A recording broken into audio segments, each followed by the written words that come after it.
এই মুহূর্তে আমি আছি একটা রিক্সায়, মোড়ে আসলাম, আসার পরে একটা রিক্সা পেয়ে গেলাম। রিক্সা দিয়ে চলে যাচ্ছে হচ্ছে সেই রায় বাহাদুরি গেট। এই যে দেখতে পাচ্ছেন এটা নিউক্লিয়ার পাওয়ার পয়েন্ট, সেটা এখন তো আসলে আপনার প্রচুর পড়ে আছে, এখন কুয়াশা, যার জন্য দেখা যাচ্ছে। এই মুহূর্তে আমি এখন আছি সেই ব্রিজের সামনে, যেটা হচ্ছে হার্ডিন ব্রিজ, আপনি দেখতে পাচ্ছেন। কিন্তু এখানে এখন ওঠার যে জায়গাটা সেটা আসলে অফ করা, এটা একটা ঝামেলা। হ্যালো এভরিওয়ান, সবাইকে স্বাগতম জানাচ্ছি আরও একটা নতুন ভিডিওতে। এটা হচ্ছে আমাদের পাবনার 3 নম্বর ভিডিও। এর আগে 2টা ভিডিও গিয়েছে, তো যারা ভিডিও দুটো দেখেনি তারা দেখে নিতে পারে। তো এই মুহূর্তে আমি হোটেল থেকে বের হলাম। সো যে হোটেলে ছিল প্রবাসী ইন, আর হোটেলটার ব্যাপারে বলবো যে হোটেলটা আসলেই ভালো সব দিক থেকেই। রাত্রে ঘুমালাম, সব কিছু ঠিকঠাক ছিল। সো এখন হচ্ছে আমরা যাবো রূপপুরের দিকে, যেখানে হচ্ছে হার্ডিন ব্রিজ আছে। সো এখান থেকে যাওয়ার জন্য বললো আমরা যে রোডটাতে ছিলাম এই হচ্ছে হোটেল থেকে এই রোড, যেখানে হচ্ছে রেস্টুরেন্ট, যেটাতে 2বার খেয়েছি।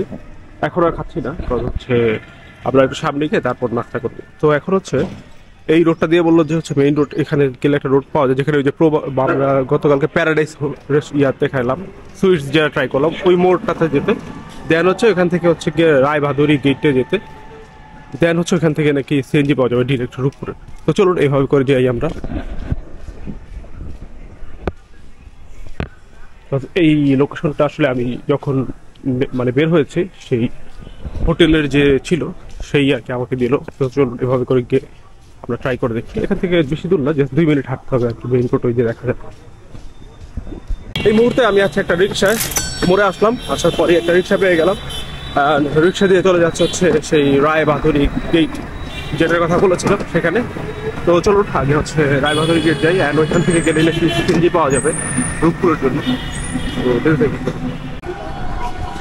তো গাইজ আমরা সেই রায় বাহাদুরি গেট যেটা, সেখানে চলে আসলাম। রায় বাহাদুরি গেট গিয়ে তারাস জমিদার বাড়ি যেটা ছিল, আমরা ঘুরে যাচ্ছি ওইটাকেই আসলে রায় বাহাদুরি গেট বলা হচ্ছে। ওই যেটা তারাস জমিদার বাড়ি দেখতে পাচ্ছেন।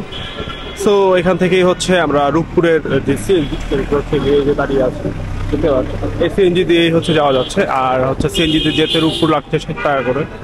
তো চলুন আমরা চলে যাই রূপপুরের দিকে। তো এখানে মানুষজন এখনো আসবে, মাত্র 3 জন হয়েছে, আমি সহ 3 জন, আরো মানুষজন 6 জনের সিট। তো 6 জন হলে দেন যাবে। তো ওয়েট করে থাকি, তারপর গিয়ে রূপপুরে গেলে। গাইজ এই মুহূর্তে আমি আছি আওতাপাড়া বাজার নামে একটা জায়গায়, এই যে এখানে দেখতে পাচ্ছি আওতাপাড়া বাজার। সো এইখান পর্যন্ত এসছে, কজ ম্যাক্সিমাম মানুষজনই আসলে এই পর্যন্ত আসবে, যাতে সিএনজি এইটুক পর্যন্ত এসেই আর রূপপুর পর্যন্ত যায়নি। তো এখানে পর্যন্ত আসতে আমার খরচ পড়েছে 40 টাকা। আর এখান থেকে কাছাকাছি কিন্তু না রূপপুর। তো দেখি এখন আসলে আরেকটা সিএনজি নিয়ে তারপর আমরা রূপপুরে নিয়ে যাবো। এই ভাই রূপপুর যাবে কোনটা?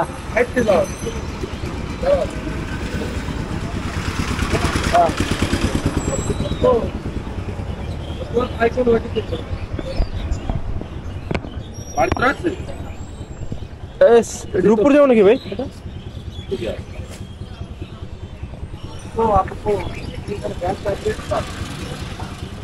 এখানেও আছে, বাট এটা ওই দিক যাবে, ওই সামনে আছে কিছু। চলুন সামনে দেখে করি যায় কিনা।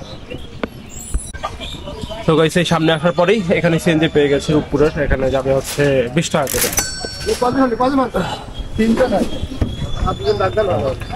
তো চলুন চলে যাওয়া যাক, আমাদের সেই 60 টাকায় আসলে লাগছে।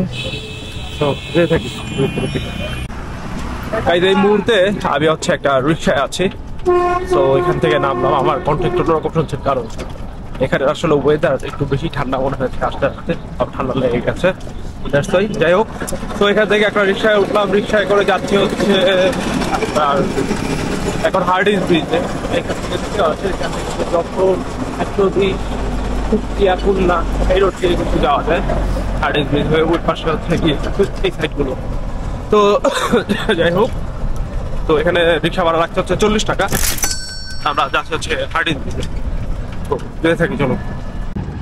এই যে দেখতে পাচ্ছেন এটা নিউক্লিয়ার পাওয়ার পয়েন্ট, সেটা এখন তো আসলে আপনার প্রচুর পড়ে আছে, এখন কুয়াশা, যার জন্য দেখা যাচ্ছে ক্যামেরা, বাট এটা সেই নিউক্লিয়ার পয়েন্টগুলো।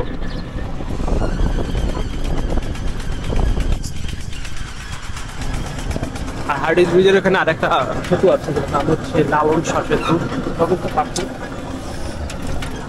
ওটাও একটু কাছাকাছি, তো একই পাশে দুইটা পাশাপাশি। তো এই যে দেখতে পাচ্ছেন সেটা হচ্ছে নিউক্লিয়ার পয়েন্ট।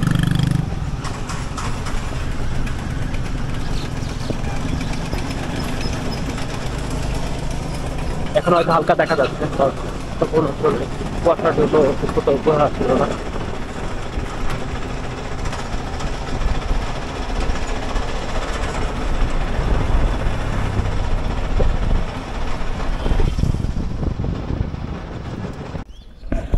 এই মুহূর্তে আমি এখন আছি সেই ব্রিজের সামনে, যেটা হচ্ছে হার্ডিঞ্জ ব্রিজ। আপনি দেখতে পাচ্ছেন, কিন্তু এখানে এখন ওঠার যে জায়গাটা সেটা আসলে অফ করা, এটা একটা ঝামেলা। দেখতে পাচ্ছেন একদম বন্ধ করে দিয়েছে। তো নিচ থেকে আসলে ওঠার অপশন নেই, বাট উপরে উঠতে পারলে আসলে আরও বেস্ট হতো।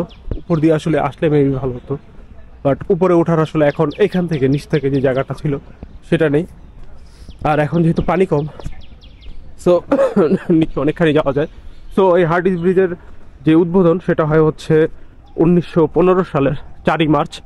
এটা লর্ড হার্ডিঞ্জ আসলে এটা উদ্বোধন করে, এবং তার নামেই এটা আসলে এখন হার্ডিঞ্জ ব্রিজ হয়ে গিয়েছে। অ্যান্ড এটার জন্য পরিকল্পনা করা হয় হচ্ছে 1889 সালে। এটা হচ্ছে যে করবে সেটার একটা পরিকল্পনা নেওয়া হয়। আপনি ব্রিজটা নিচ থেকে দেখতে পাচ্ছেন, এটা বিশাল ব্রিজ একটা, এবং ওই সময়কার এরকম ব্রিজ আসলে ছিল না। এবং এটা প্রায় পানির যেই সর্বনিম্ন সীমা আছে সেটা থেকেও প্রায় নাকি 160 মিটার নিচ পর্যন্ত আছে। মানে বুঝতেই পারছেন, মানে তৎকালীন সময়ে এইরকম ব্রিজ আসলে আর ছিল না। এই তখন এই ব্রিজটাই ছিল এইরকম, মানে এত গভীর পর্যন্ত বিশাল ব্রিজ। আর আপনাদেরকে লালন শাহ ব্রিজ যেটা বলছিলাম সেটা হচ্ছে ওই যে ওটা, ওই যে দূরে দেখতে পাচ্ছেন গাড়ি যাচ্ছে, ওটা হচ্ছে লালন শাহ ব্রিজ। ওটার সাথে হচ্ছে আপনার দক্ষিণবঙ্গ যেটা খুলনা, তারপর হচ্ছে কুষ্টিয়া, ওই সাইডগুলো দিয়ে ওটার সাথে কানেক্টেড হয়েছে। এবং যেহেতু এখানে আসলে প্রচুর পরিমাণে আপনার হচ্ছে কুয়াশা, তাই আসলে কিছু দেখা যাচ্ছে না। আর এটা একটা পিকনিক স্পটের মতন হয়ে গিয়েছে এই সাইডটা এখন বর্তমানে। ওই যে ওখানে অনেক দোকান আছে একদম শেষ দিকে। আর এখন তো যেহেতু বললাম যেটা, এখন হচ্ছে তো শুকনোর সময়, তো যার ফলে এখন আসলে মানে শুকনার সময় হওয়ার কারণে এখানে নিচে অনেকটা পর্যন্ত যাওয়া যায়। এখানে দেখতে পাচ্ছি অনেক চায়ের দোকান এবং অনেক কিছুই আছে। তো আমরা যেতে থাকি, একদম শেষ পর্যন্ত যাই, দেন আবার ব্যাক করব। তো দেখুন, এটা হচ্ছে সেই হার্ডিঞ্জ ব্রিজটা। এই দেখতে পাচ্ছেন অনেক দোকানই কিন্তু এখানে হয়ে গেছে।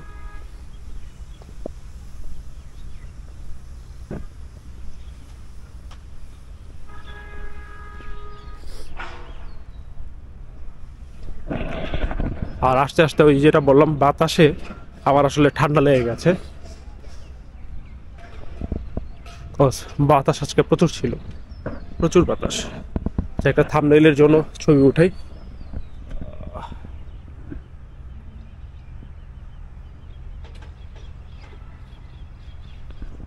এটা কেমন হয়েছে? আচ্ছা, উপর থেকে না হলে গিয়ে একটা তুলবো থাম্বনেইলের জন্য।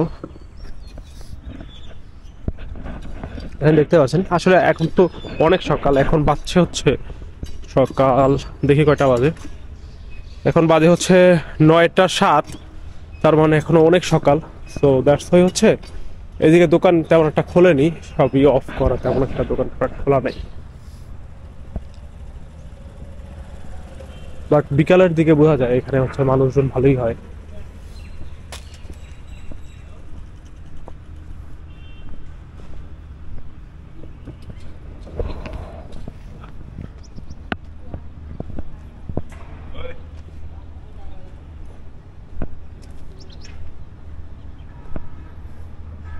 দেখতে পাচ্ছেন আমরা একদম অলমোস্ট শেষ দিকে চলে এসেছি। এই পাশটা দিয়ে যদি দেখি, এখানে নদী।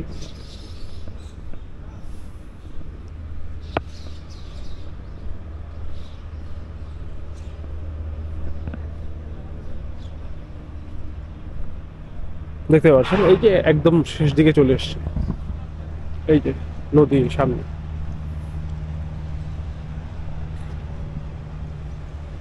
এই যে এটা হচ্ছে সেই হার্ডিঞ্জ ব্রিজ, অ্যান্ড এই হচ্ছে নদী। এখান থেকে মনে একটা থাম্বনেল ভালো আসবে।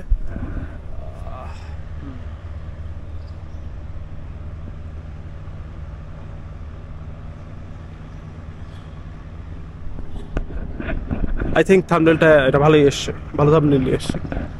তো এই হচ্ছে বিষয়। আর ওই যে ওটা হচ্ছে লালন শাহ সেতু, দেখতে পাচ্ছি।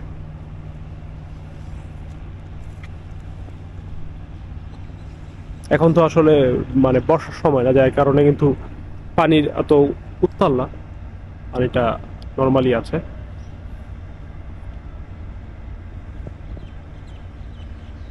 এখন ঠান্ডা দেখে ব্যাপারটা হচ্ছে যে এখন এই পাশে ঠান্ডা আরো বেশি লাগছে এই সাইডে, আর কুয়াশা প্রচুর, যার জন্য আই থিঙ্ক খুব একটা আসলে দেখা যাচ্ছে না। বাট ওই কুয়াশার জন্য ওই এতটুকু পর্যন্ত আমি খালি চোখেও খুব বেশি দেখতে পাচ্ছি না। আপনারা যদি দেখেন এই যেখানে একটা লঞ্চ যাচ্ছে, এটার থেকে একটু সামনে কিন্তু আর খুব বেশি দেখা যাচ্ছে না। আর এই পাশেও কিন্তু নদীর ওই ভিতরের দিকে তেমন কিছুই দেখা যাচ্ছে না, জাস্ট অল্প কিছু আসলে দেখা যাচ্ছে। লালন শাহ সেতুটাও এই অল্প একটু দেখা যাচ্ছে, মানে এই অর্ধেক পর্যন্ত, এবং ওই পাশে আর দেখা যাচ্ছে না, ঘন কুয়াশা পড়ে আছে একদম। এই ব্রিজটার নিচ থেকে দেখুন, এটার কাজটা আরো ভালো বুঝতে পারবেন, এটা যে কত নিখুঁত ভাবে করা হয়েছে দেখতে পাচ্ছেন।